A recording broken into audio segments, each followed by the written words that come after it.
There's a power in something that lies beneath acknowledged reality, beyond what you see. The blindfold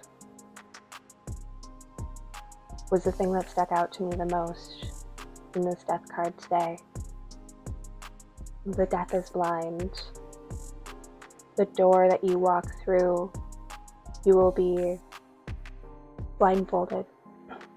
You don't know exactly where you're going, but you opened a door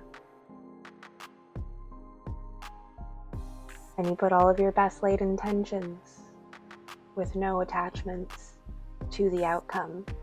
And that's what creates this blindfold, and that's what is giving us, no, it's asking us to have complete faith in our own restoration, in our own ability to create beautiful instead of chaos.